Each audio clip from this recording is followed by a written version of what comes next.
ഇനി ഇന്നത്തെ അറിയിപ്പുകൾ.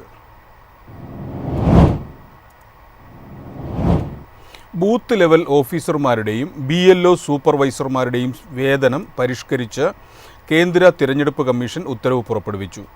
BLOമാർക്കുള്ള വേതനം നിലവിലുള്ള 7200-ൽ നിന്ന് 12000-ആയും BLO സൂപ്പർവൈസർമാരുടെ വേതനം 18000-ആയും വർദ്ധിപ്പിച്ചിട്ടുണ്ട്. കൂടാതെ special summary revision, special revision, മറ്റ് സ്പെഷ്യൽ ഡ്രൈവുകൾ എന്നിവയ്ക്ക് BLOമാർക്കുള്ള ഇൻസെൻറ്റീവ് 2000-ആയും വർദ്ധിപ്പിച്ചിട്ടുണ്ട്. വോട്ടർ പട്ടികയിൽ പേരു ചേർക്കുന്നതുൾപ്പെടെയുള്ള തെരഞ്ഞെടുപ്പ് പ്രക്രിയകളെക്കുറിച്ചുള്ള ബോധവൽക്കരണ പരിപാടിയുമായി സംസ്ഥാന തെരഞ്ഞെടുപ്പ് കമ്മീഷൻ.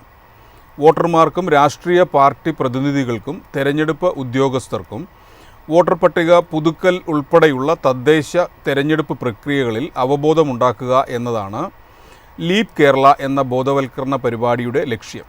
ഇതിനായി ജില്ലാ കളക്ടർ അധ്യക്ഷനായി ജില്ലാതല സമിതികൾ രൂപീകരിച്ചു.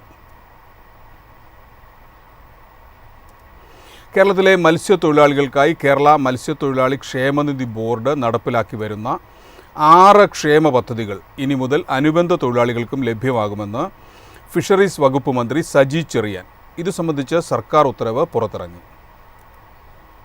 മത്സ്യത്തൊഴിലാളി സമൂഹത്തിന്റെ ഉന്നമനം ലക്ഷ്യമിട്ടുള്ള ഈ തീരുമാനം അനുബന്ധ തൊഴിലാളികളുടെ ദീർഘകാലമായുള്ള ആവശ്യമായിരുന്നു. ഇതുവഴി ഈ വിഭാഗം തൊഴിലാളികൾക്കും സാമൂഹിക സുരക്ഷ ഉറപ്പാക്കാൻ സാധിക്കുമെന്ന് മന്ത്രി സജി ചെറിയാൻ വ്യക്തമാക്കി. തൊഴിൽ ചെയ്യുന്നതിനിടയിൽ അപകടം കൊണ്ടല്ലാതെ ആകസ്മിക കാരണം കൊണ്ടുണ്ടാകുന്ന മരണം സംഭവിച്ചാൽ ആശ്രിതർക്ക് 1 ലക്ഷം രൂപ ധനസഹായം ലഭിക്കും. പെൺമക്കളുടെ വിവാഹ ധനസഹായമായി 25,000 രൂപ ലഭിക്കുന്നതാണ്. ഇതിനു പുറമെ മരണത്തോടനുബന്ധിച്ചുള്ള ചെലവുകൾ, അപകടം മൂലമുണ്ടാകുന്ന താൽക്കാലിക അവശത, ചെയർമാൻസ് റിലീഫ് ഫണ്ട്, കായിക വിനോദ മത്സരങ്ങളിൽ വിജയം നേടിയവർക്ക് പ്രോത്സാഹനം എന്നിവയാണ് അനുബന്ധ തൊഴിലാളികൾക്ക് കൂടെ ലഭിക്കുന്ന ആനുകൂല്യങ്ങൾ.